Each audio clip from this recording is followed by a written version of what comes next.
It's definitely a life. All right. Welcome to Catalyst Marketing's first edition of Press, Pubs and PageRank, where we will be discussing in this podcast everything you need to know or wanted to know about press, PageRank, PR, SEO, anything to do with marketing really. But I'm going to start by asking the guys here to introduce themselves. So over to you, Jake. Yeah, I'm Jake. I'm the PPC manager. And yeah, I've been in the industry about 5 years this year. So I've worked across many different accounts, dealt with many different issues, had successes, had things that went wrong, had issues with Google and Google Reps, which we'll get onto later on. But yeah, here to put the world right over a pint of refreshing lager. I'm Dan. I'm an SEO specialist. I spend a lot of my time arguing about things, and now I get to argue about them with a pint in hand, which I feel is always easier. Cool. And that's me. I'm Dean. I'm the reason why you're here. It's PR. I'm going to talk about things you want to hear about. I've been talking about this for longer than the other two guys have been on this earth. So, and I head up the PR division at Catalyst. So that's who we are, and that's what we do. So, why PR, SEO, and PPC? What's the relationship there then, Dan? Well, I think SEO and PR especially have always had some form of relationship, albeit SEO tried to fall out with PR about 10 years ago because of backlink farming, etc. Long before I got into SEO, and now we're very reliant on you, Dean. Okay. And I mean that in as lovely a way as possible. I think PR is a vital strategy in SEO now, and I actually think SEO is becoming more like digital marketing day by day. So I'm now sort of making a campaign that I'm not a search nerd. I'm a digital marketer. Not that there's anything wrong with being a search nerd, but I just think SEO is taking that step into the cool end of digital marketing. Okay. I'll be honest, I think the reason you're here is because we're the nerds, and PR's a bit rock and roll, isn't it? It's like I feel like in marketing, it's got that, like, we're Weezer, and like you've got like the Oasis swagger. Like PR just sounds more fun. Yeah, well, you've all seen AdFab, yeah? Yeah, I've seen, yeah. Absolutely fabulous. That's exactly what PR is like. I need educating. That's one for the kids there, obviously. So I get that, Dan, what you're saying about PR and SEO, and I'm on board there. But what's Jake doing here? You just spend money, don't you? That's all you do. Throw money at stuff. Basically, no. PPC very much is the same sort of flip of the coin of SEO. We very much support each other, as much as that pains me to say. I'm basically here. With PPC, it's very measurable, and it's very good at getting quick success. So if you want to drive traffic to the website, there's no quicker way than PPC and Google Ads. Okay. Well, from a PR perspective, I guess I've gone full circle with this industry. I mean, I've launched everything from sexual health to super bikes in my time. So whether it's B2C or B2B, I'm working in the third sector, I guess. I feel PR is the strongest discipline. It's always been around. I mean, we PR ourselves every day. I mean, you young guys might walk into a bar one night and you're gonna PR yourself. You're gonna dress nicely. You're gonna walk into that bar, and you want people to have a great first impression. You want to get a reputation. You want to maintain that reputation for whatever reason. PPC can't do that, can it? Or search can't do that. So PR has been around forever.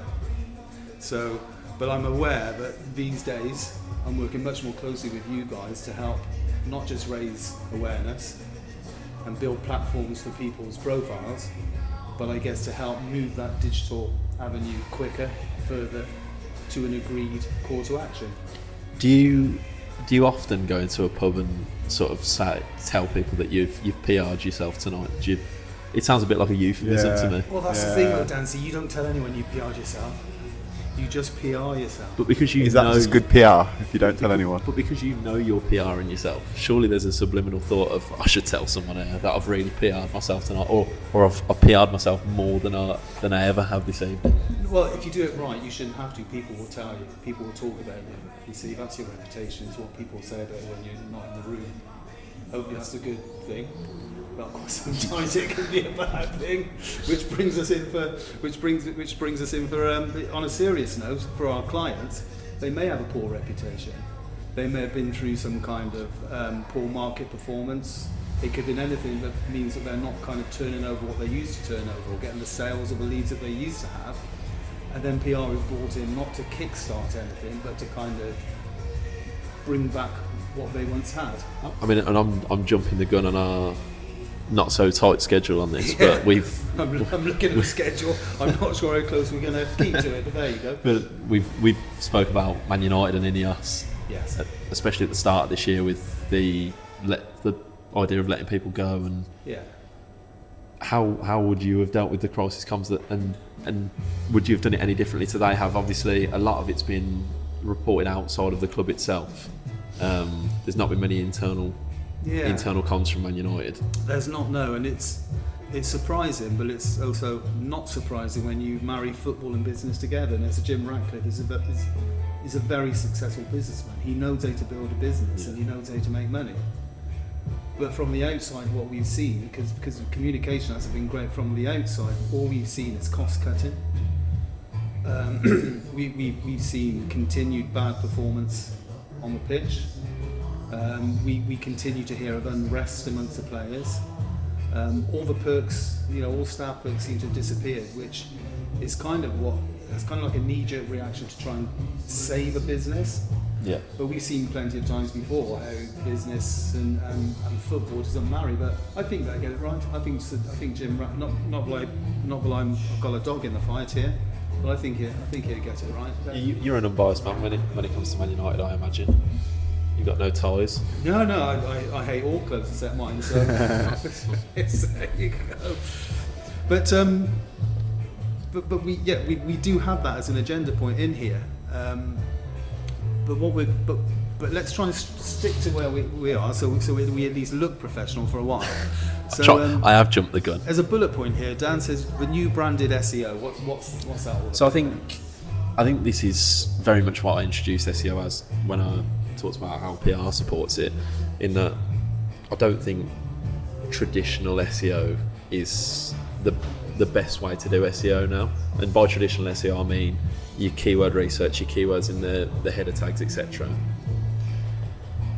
And SEOs will know what I'm on about when I talk about that, but I still think the basics of SEO need to be right, but they now need to be heavily supported by good socials, good PR, effectively becoming a brand name and having brand mentions outside of your own website. Now, there's a good agency in London, Rise at 7, who did a couple of talks at Brighton. I know they did a talk in New York last week, who are brilliant at sort of championing this branded SEO sort of thing, and it's all through PR stunts and their consistent social media. And again, when I talk about brand mentions, I've just mentioned them in a podcast from a different agency, and that's course, and they've sort of managed to build that for themselves. But I think branded SEO is much more than sort of the basics. Okay. I think you've got to do a lot more now to get your name out there for website visits than you had to 10 years ago. I totally agree. And Jake, can you demystify PPC for us, for the listeners? Yeah, I think a lot of it is, there's a lot of issues now, particularly with how automation and AI is going, and it's very beneficial to a lot of areas. Google, always pushes now smart bidding and broad match keywords, and there is a place for that now. It's, Google use thousands of these signals in real time to affect, the bid of a certain placement of an ad, advise you on the ad copy, uses like landing page experience to make sure that your ads are showing to the right people. The issue with broad match, however, is you kind of relinquish a lot of that control. If you don't have an account set up that's, negative keywords set up throughout your account, really good conversion data, and you're tracking set up right, you're tracking the goals you need and are important to you as a business, it can basically just flood money away. And Google are making this point of, automation, auto-apply recommendations, will run the account for you. But that's where you're going to lose a lot of money. And it always is a thing, particularly with Google Ads, is we all say, you pay for it, all you do is spend money on things. We do, yes, and that's the big and critical point about it, is if you're paying money for clicks, you want those clicks to be relevant or going going to drive either lead gen or something that's going to be relevant for your business. You don't just want to be driving any random traffic. And the Google IA is good, but it's not that good. So I think very much a focus on, making sure you've got conversion data, things set up properly, using the correct match types to make these accounts work. PPC is more than just spending money on clicks. It's about optimizing that account and using that data to refine and make sure the traffic you're paying for is beneficial to your business or your site. It's interesting. We're clearly not going to keep to the schedule, but I think it's cool that we're going to keep it kind of organic and just pick up on what's being discussed here. You mentioned that, we pay for stuff, but you have to pay for everything, really, don't you? Somewhere down the line. I mean, I was at a conference last week, the Chartered Institute of Public Relations Southwest Conference, and there was a speaker, a very good speaker called Rachel Breyer, who works with influencers, and she does a lot with the charity sector. And she brought up a case study of Binky from, was that Made in Chelsea? Yeah. Who was pilloried in the public a few years ago because it looked like she took £3,000 from a charity to use her face, her profile, but she didn't. She gave her time for free, but she had expenses. Content isn't free to produce, and the points were made by people in the room, but no one complained if that charity took out a 4-page ad in the Guardian, or paid for a marketing agency, or paid for a PR consultant, or paid for Rachel's time, dare I say, to get these influencers on board. So it's not about an outlay, it's about what's your return on that. That's the catalyst. As a growth marketing agency, we focus everything on what's in it for you. What return do you want, and how are you going to measure that? Yeah, and I guess because we measure kind of the time is money sort of theory. I mean, even this is technically costing Catalyst money. Yeah. In terms of the fact that we're taking, for example, like an hour out of our day for this. That technically is money for Catalyst as a business, and it's the same with if we were doing a podcast for any other business. That's going to cost money because it's like I say, it's taking time out of our day. Of course, yeah. I mean, we have like a mixture of clients, but particularly the B2B businesses we work with, it's very much lead gen for them. It is for them is what their return on. And I think with B2B as well, because it's a lot more expensive to generate those leads compared to B2C, is how do we optimize that time and spend the most efficiently? And that is PPC. It's across the board. I mean, SEO is time. It's a lot of time. Yeah, it's a lot of time. There's a bullet point on here, and I guess it's for me to talk about PR's New Age revival. Well, the word revival suggests to me that something needed reviving, and I don't think PR needed reviving, as I referred to earlier. I mean, PR is all around us, every day. But what I will openly admit, and I've been doing this for more than 25 years, going back to the days where you had to phone round for your information. You couldn't just use ChatGPT to go and do some research for you, or Google or anything like that. But the key thing now is that while we still work with our clients to get their voice out there, get their voice heard in the markets where people are going to be spending money on their products and services, I've got to work with you guys, and it's proven beneficial already in the short time I've been here, working with, making sure that we're getting search right, making sure that we're getting the right keywords, dare I say, in the copy and the backlink, so Google rewards us. And so that, more importantly now, I guess, but AI, and for instance Google AI overviews, which is, rather than sending you somewhere like Google does, it actually answers the question for you. It's sitting at the top of the page. So if we can get our clients coverage, or links, as I'm told they're called now, I still call it coverage, at the top in those overviews as well, then we're not just winning, but domain authority can go up. You can get you're ensuring traffic's going to the landing pages that you're highlighting. I mean, to be fair as well, something that is brilliant for PR now is that backlinks are still important, don't get me wrong, but actually just brand mentions. Yeah. So obviously we did a couple of pieces for a client who referenced them as a brand without actually backlinking, because I know we work with a lot of people that will strip the backlinks out, and that's that's the game. That's the game, isn't it? Unfortunately, but those brand mentions are still as important now to something called brand authority. Yeah. And I spoke about this to the guys last week. Brand authority is almost becoming as important as domain authority. So even brand mentions, as we've mentioned, like I mentioned Rise at 7 earlier, that brand mention is massively important to Google now because they can track that. See, I still think links are important, don't get me wrong. It's brilliant if we can get them or clients can get them. Yeah. But even those small, as I say, those mentions on other people's websites and top publications are massively important. Yeah. Okay, that's good. So we know a little bit now, a little bit more about Catalyst, about us three, about how we we work with clients to help them realise growth. What's been happening this week? Should we have a shoot in the last few weeks? Let's have a chat. What's going on? Someone's hoovering in the. There's a brand mention there. Hoovering. Yeah. Someone's vacuum cleaning the floor. I will drop a brand mention as well. We are in the lovely Actress and Bishop in Birmingham because I should give them a shout. This is where our lovely beer's from. Yeah, cheers, Actress and Bishop. Thanks, Actress and Bishop. I've got a Camden Hells. Jake's got a Camden Hells. It's a 2-minute walk from our office. I've got a pint of Stella. You've got a pint of Stella. That's your classic, isn't it, Stella? Yeah. So what's this all about then? In front of it says ChatGPT Shopify collaboration.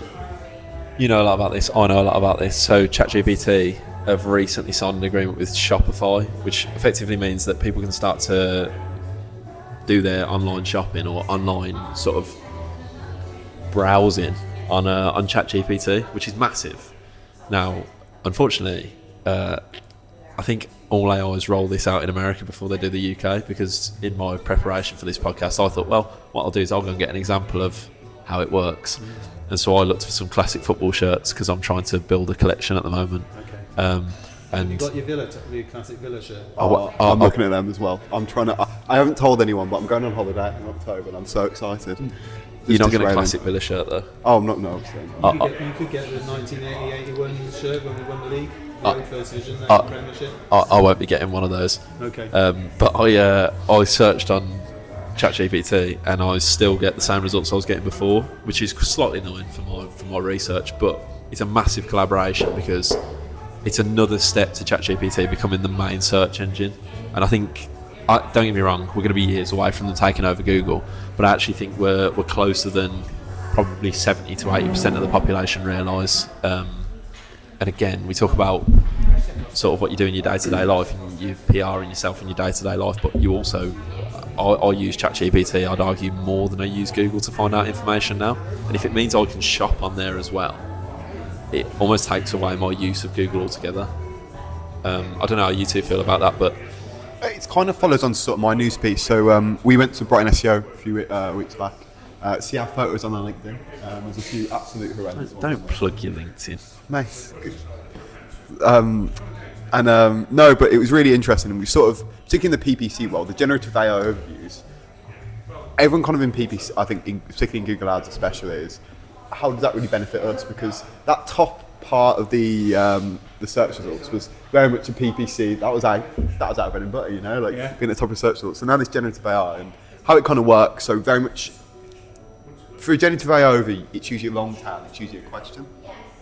And I was sort of speaking to, I attended one of the PPC roundtables, which was really interesting. We sort of talking about sounds interesting. Things. That's why we brought you here, mate. I like how you've managed to caveat a conversation about ChatGPT onto the fact that you got invited onto a roundtable. Did you? How was your SEO roundtable, mate? I got rejected. So we were talking about how disease generators are going to work because they are obviously dominating the search results. And obviously, Google's main point they'll always say, and John Muller will always reiterate this point, that Google search is very much there to be as useful and make that process of having a query online or a search term, making that process easy as possible. And generative AI overviews are the future of that. It's less clicks now. But it was sort of like how are Google going to monetize like AI overviews? And my sort of news this week, I know they've tested before running ads within these AI overviews and varying results. I spoke to someone who runs Brave search engine, so they're an upcoming search engine in the UK, really interesting story. Very much Google in the early days, and he basically said that a lot of these search engines are looking how we can monetize these AI overviews, but it's very difficult because there's only so many ads you can get in that overview, and it'd be dominated by like an Amazon or a Google, or a larger firm that could just spend as much money. And the whole point about Google is being helpful. So obviously, across the years with Google Ads, they've introduced things like quality score years ago to now making the most relevant ads that are going to be shown the most, not just who's got the most money. And money is obviously a factor in bidding. The more money you've got, the likely higher you're going to appear. That's always, but also about how helpful these ads are to you. And the problem with this AI overview is it would just be dominated by whoever's got the most money, because there's only so many ad space you've got. But what's interesting recently is Google have started testing third-party chatbots. They started running ads in third-party chatbots. So what's interesting about that is there's a talk about ChatGPT taking over Google and just traditional search engines. With this and this sort of information, it's very much saying that no matter what, who owns that search term, whatever company, whether that's an AI over a chatbot or a new startup that's got a new chatbot, Google will own the search results anyway. So they're basically sort of preparing themselves out, which is quite an interesting sort of test and sort of see where it goes. Because in a way, that's kind of Google admitting that these other companies, and obviously with ChatGPT and Perplexity and all these LLMs are like starting to take over these search results and these searches away from Google. But if Google can kind of own this space as well from an advertising point of view, why do Google really care? So it's very sort of interesting, really. There's almost like a war going on accidentally between Google, Microsoft obviously own ChatGPT. Yeah. Who owns Perplexity at the moment? Independent. Is it independent? I'm pretty sure at the minute. It's the outsider. Yeah. Perplexities I actually prefer as well. Yeah, I used Perplexity this morning for the first time. At this conference I was at last week, there was another excellent speaker who was talking about how AI could be your best mate, how it could be your teammate for PR. I think one of the issues that many PR professionals, I'm sure, have had in the back of their mind is that we're told who's right. AI can write that copy. AI can write that copy. AI can distribute that copy, and AI can send that copy to a load of sites with thousands of backlinks on, which will drive traffic elsewhere. And I'm thinking, well, that's great, but first of all, someone somewhere along the line still wants to read something or consume some kind of information or hear something or see something. But also that it can assist you. It can be a really good assistant. So I learned about Perplexity, I learned more about Claude, I learned more about Google's Studio and everything that can work together. And it's not about generating content; it's about using it to make sure that it can do your research.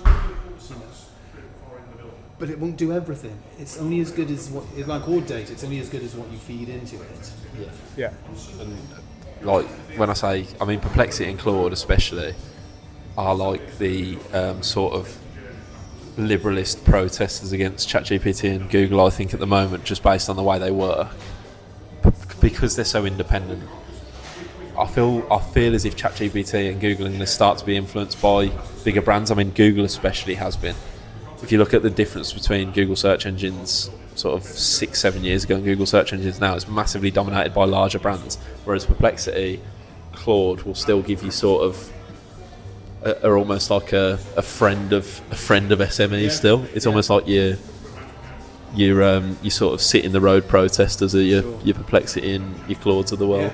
I mean, I think like sort of this time sort of last year, and it was with the search engines, it was sort of these large language models like ChatGPT and Perplexity were showing, particularly ChatGPT was showing these results, and it was sort of, okay, well, how long will it be till the marketers get a hold of this and the monetization with that? And I remember last year, one of the talks at Brighton SEO was very much someone had discovered that he was finding any links that were generated within the ChatGPT search results, there was UTM parameters. So that was kind of the start of, okay, well, people are starting to come through here, and how is this sort of working? How is this happening?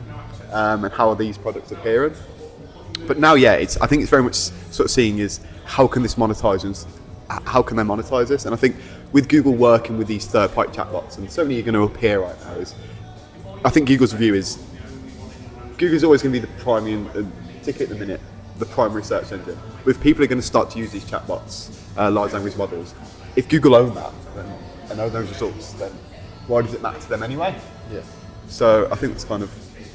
Just briefly, while we're talking about the week in press and PageRank over that past few weeks, as this is our first one, just to bring it back to the real world, where real people live, from a PR perspective, M&S, a household, good, solid, British brand, have been in the news again through a huge cyber attack, and the fallout still hasn't been, complete.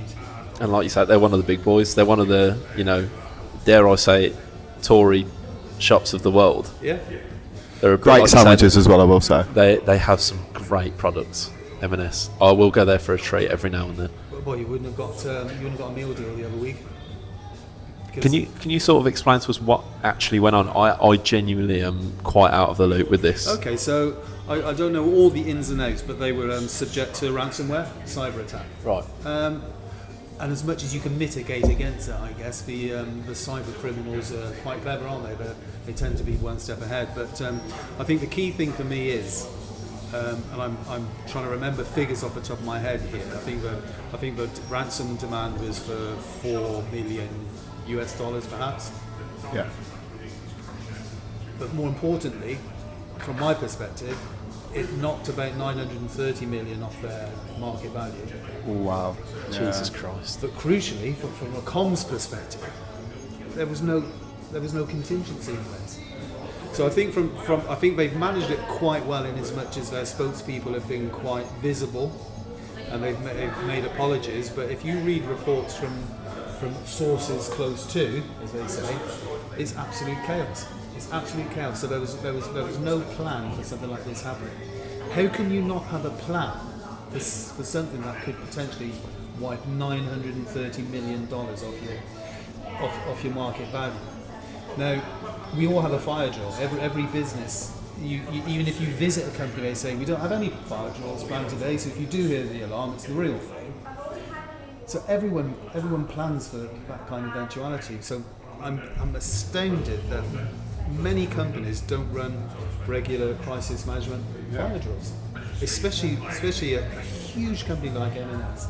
And by all accounts, people have been locked out of all their IT. They have to use their personal IT, and it's just absolute chaos. Do you think it's just naivety? Because I imagine, I don't know, but I imagine this is the first time something of this magnitude's happened to them in terms of loss of revenue in God knows how many years. Yeah, they've had a few PR battles over the years, haven't they, with Percy Pigs and Carnival Caterpillars and things like that. I think they were involved with. But that feels more of like not a ploy for PR, but I imagine it benefited them in some sense. Whereas this is kind of just lunacy. I've been involved in, over the years, quite a fair few crises, and not once has that client been wholly prepared. But it hits them once, and then they prepare thereafter. So I sort of on the way to work, I always listen to a podcast about something that's happening. I've listened to a few of them, and one of the ones I was looking at, it was about the Tylenol attacks. So it's in America. So Tylenol is basically paracetamol, which is like American common, everyone gets it sort of brand. And someone basically went around and put poison in shops in Chicago. They put poison in Tylenol tablets. Okay.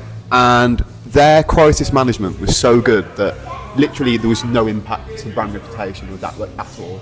Even looking to the market data, Tylenol were fine. But sort of brings me on that. The fact that we haven't heard about it would be telling of how good their crisis comes where you'd imagine. Yeah, and it sort of was fine, and obviously the attacks horrible things, but the way the company dealt with it was so well done. I think it ended up winning an award, probably in the PR. You'd probably know it in the PR industry. But sort of from that, what are some of your is there a company that's handled the crisis so well that you can kind of give an example of, and sort of the impact of having really good crisis management? Well, I will get to that. The majority of crises don't really impact people as dramatically as unfortunately, there can be disasters and people can die, through professional malpractice or anything really. So most of the thing, but yeah, okay. So a few years ago, you may recall, I can't remember exactly, a really unfortunate accident at Alton Towers, where I think two carriages collided and the people. They had another one the other day. I don't know if you saw that. Same ride. It was a Smiler. Really? And they left them right at the top of the, not the same in terms of, because obviously two collided, but one stopped and they had to really, really slowly lower them back down the part of the ride to get them off. But I mean, it's amazing that within 4 or 5 years they've had two of them. But sorry, I've interrupted there. No, that is interesting. Yeah, but at the time, the owners of Alton Towers, which is Merling Entertainment, I believe, they were immediately the face for everything. They immediately put their hand up and kind of, it's our fault. We do everything we can to help those impacted. So what they were doing, rather than thinking about what's our company message here, what's going to be cause us the least amount of damage, they put themselves in the mind of the people who are impacted, and that's what it should be about really. And that did them a lot of favours. Whereas a few years previous to that, there was an incident where two young children unfortunately lost their lives, I believe in a villa abroad in Spain, which was owned by Thomas Cook. I think they died of carbon monoxide poisoning. And the buck always stops as far as it can go, which was with Thomas Cook in my view. Yeah. And all they did was try and pass the blame on to local authorities and everyone else, instead of thinking about the impact it has on humans and people. If you go back to your crisis PR plans now, you've got to have your messages in, and it is damage limitation. But the number one thing I believe now should be, what's the impact this has on people?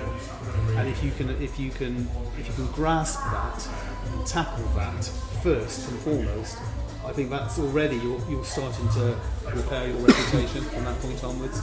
Yeah, absolutely. Yeah. I think you're spot on. I think, like you say, because it affects humans, there's almost, like you say, it's almost ignored in the fact that people are so bothered about their business and their revenue, especially and those the two things you've referenced, like, it's actually affected people, and people are so bothered about their revenue and their reputation that they almost forget the fact that they've affected people's actual lives. Yeah. It's really weird to sort of talk about something really serious when I can hear Dua Lipa. Music, Go on, sorry. Carry on. I've got like a last bit of news that I feel like I need to mention. Go on then. So, keep it brief, Jake. I was going to say, you've only spoke for half the podcast, mate. Sorry. That's rare that when we have which that one's better. When we have meetings, right? He has like more. We did a learning lunch last week, so we spoke to the office about everything we learned at Brighton SEO. He was like, "I'll have 15 minutes. You can have 15 minutes." How much time did you take, Dan? Anyway, 14 minutes. Anyway, our hundreds of thousands of viewers don't want to hear about that. Yeah. Anyway, so Google basically, as I mentioned earlier about smart bidding automation, people have probably heard of it now. Google Performance Max campaigns. They're automated campaigns. Google will run your ads across loads of all their networks, across all their networks. So like display, search, discovery. One big thing about all of our issues, and we've had anyone who works in PPC has very much been around how do they're great, but we've got no control of these campaigns. And we've basically been raising this issue for a while. I think particularly for the latter clients, I'm hesitant because I don't want to lose that control. And we've had this success with Performance Max. So with a client who's they're B2B, but they very much sell B2C products. Do you agree? But generally, my issue with Performance Max so far has been we've got no control, and it's kind of a shared issue. So Google have released recently a new search terms report that you can access for Performance Max, so you can see the terms that you're appearing with your ads. They've released some new asset insights reports as well, and then different channels, so you can see a report of the ad across like display network search, which is really, really good. However, you can't do anything with this data. So it's like having a child who's really troubled and getting into all sorts of nonsense, but you can't like see it or do anything about it. So you just basically here's all the reports, here's all the data, but you can't do anything with it. So it's just watching it's like watching your child who's really naughty and you can't tell it off. So that's kind of the big issue at the minute. So it's a step in the right way. I'll give it to you. I'm glad you don't have a child, because you actually have said there a child that you can't turn it off, which I also don't have meant kids. that about the Google ad, but yeah, no. Dean, you have kids. I don't think you can just, in quote marks, turn it off. No, you can never turn them off, especially to the age of about 2 and 30. We're in that. Guys, right, I think we're moving on. Just let's spend 5 minutes. This last section is where we open up to our listeners, and we do have a few people who've committed to listening. Is to email us with some fictional or live scenarios of how maybe we would approach it. So I think we've chosen what event is coming up that we could. Does it need a PR stunt? What could they have done better? And we've chosen the Oasis reunion tour. Well, I think when you say people have emailed in, can we just say that on our first episode, these are probably people that we know. Yeah, they are people we know. Yeah, really, we know them really well. But if you want, the rumours are. Email us at hello@wearecatalyst.co.uk. We'll probably create a podcast at, will we? I was thinking this. How many episodes need to be released before we think, okay, we're big time here, we deserve our own email? Well, when we're big enough, we'll have a bunch of emails. One being advertising at, won't we? Yeah, that so brand deals at. Yeah, collab at. Yeah. Meet the team at. I'd charge a fortune as well to meet us. When do we get an agent? No. I think you'd be quite a good agent, actually. Who, me? I feel like you'd be a good. Yeah, I'm not so sure. I think if I was a footballer, I think you'd be quite a good agent. You'd get me a decent deal, especially since my knee. If I'd have hurt my knee and I needed to get back into the game, I reckon you'd still get me on sort of 15 grand a week somewhere. Back into the game. Yeah, I think you'd still work me back in at a decent club, and they'd be like, okay. You know, when you look at footballers and they go, "Who's that guy's agent?" Yeah. Because he's not good enough to play at that level. I think you'd be that kind of agent. I'd need to be, wouldn't I? That kind of agent. Oh yeah. When you look at what I've got to work with. Exactly, and I've probably got a terrible attitude if I'm a professional footballer as well. Okay. So the Oasis tour kicks off in July. From a PR perspective, I'll be totally honest with you. I wouldn't say I'm stumped, but I think we've had 2 decades of PR from them. I think it's just been sat there bubbling away. Will they, won't they? And I guess really, I don't believe any one of us thought that they would ever get back together. And do you think, this is probably quite a poignant point for PR, the fact that they've done nothing about it and never really released anything up until the point that they've got back together is good PR? It's interesting, isn't it? Because go on, Jay. I think my thing with Oasis is, particularly bands of that time, how even younger people. Oasis I consider one of my favourite bands, and they were kind of when I was getting into music, they were one of the first bands that I sort of listened to, and it's very weird. I think the only thing that, and I think what might have had an impact is Supersonic, but I feel like if they hadn't split up, they wouldn't be anywhere near as big as they are now. Yeah, I agree. I mean, yeah, I don't want to name names because who am I to say that the Rolling Stones aren't what they were when they've got a few more quid in the bank than I have, and a few more followers than our podcast has. Give it time. Rolling Stones has been around for years. But all they had to do was make up, get back together, and they were just going to sell out stadiums worldwide again. They didn't need any PR. They certainly weren't going to hire Jake to run some Google ads for them, and they weren't going to speak to you, Dan, and say things like, "Can you get What's the Story Morning Glory into a couple of blogs for us?" Oh, but and I will. Yeah. Without that I will as well. That request. But it kind of bucks the trend, because if you think of all the leading brands worldwide, they all do marketing. They all do. I guess the difference is you can even back in the day. I remember the 90s. I remember the Britpop era. You could like Oasis and Blur. You might be the only person that remembers the 90s. Pepsi, you choose one or the other, don't you? Yeah. So I guess that's a difference. Do you think? I imagine music's a little bit of a different phenomenon to to brands, isn't it? In that, like, unless, like, for example, you can at the moment you can only like one of Drake or Kendrick Lamar because they're beefing. Oh, are they? Yeah, it's all kicking off, mate. We'll talk to you about that in the next episode. It's all kicking off. But generally, although Oasis and Blur were arguing, weren't they? They didn't like each other, and you were still able to like both. Whereas now, like I say, a lot of social media. Maybe that's the difference. Maybe social media is the difference, but a lot of social media will be like, you either prefer Drake or Kendrick, or you either prefer Messi or Ronaldo, or you either prefer, there's. In all fairness, the Blur versus Oasis in the 90s, arguably, like, they've created that battle for number one, with arguably two of probably the band's worst singles at that time. Roll With It and Country House. No one names Roll With It as like one of their top three Oasis songs. I like Roll With It. I like it, but it's a top three. Yeah, I like it, but it's a little bit like I like bacon, but I prefer sausages and I prefer steak. Do you? Yeah. Is that a genuine thing, or have you just made that up? I just had to quickly think of something. Do you prefer? No, I probably prefer bacon to sausages. So do I.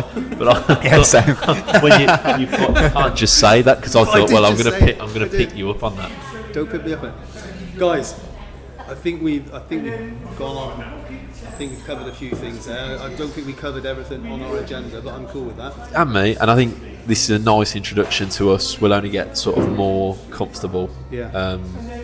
We'll only take the piss. I'm going to swear. We've not sworn in the whole episode. That's rare, that is. But I've had half a pint now. We're always going to take the piss out of you, Jake. That's fine. And that you'll see that side to us. Just quickly then, guys, in less than 10 seconds, what's your key takeaway, Dan, from us? And what would you like to talk about next? I think my key takeaway is that bacon are miles better than sausages on a breakfast plate. But I think the key takeaway for people to move with moving forward is that SEO and PR are here to stay. They're a bit of a partnership now, a bit of before my time, but a bit of York and Cole in the marketing industry. Okay. Another one for the kids there. And next week we'll probably expand on that a little bit and I think sort of talk about campaigns that me and you are working on. Okay. And how they work. What about you, Jake, in under 10 seconds? Well, I think PPC is very much supporting you both. So I'm the dad who puts you on your shoulders so you can see the stage. That's what PPC is to you both. It's a really nice analogy, mate. I Dean, know. what's your biggest takeaway for this week, mate? I think the key thing for me is that we've all got to keep moving forward. And if we're moving forward as marketers and challenging our clients with what we're learning on a daily basis now, and I've learned a few things from you both today. I even listened to what some of Joke had to say. That was so nice. I was going to say, I actually think it was quite a nice metaphor music for life. Yeah. You've always got to keep moving forward. I was quite happy with that in under 10 seconds. Yeah, just add like music behind But that. I think in the next edition, in a couple of weeks, so we plan to do these every 2 or 3 weeks. We'll be as regular as what it needs to be, I think. But I think we'll expand on these topics, maybe get a bit more technical, and maybe get a bit less technical in other areas. But thank you, gents. Thanks, Cheers. gents. Cheers. Thank you. Cheers. Pleasure. The first one.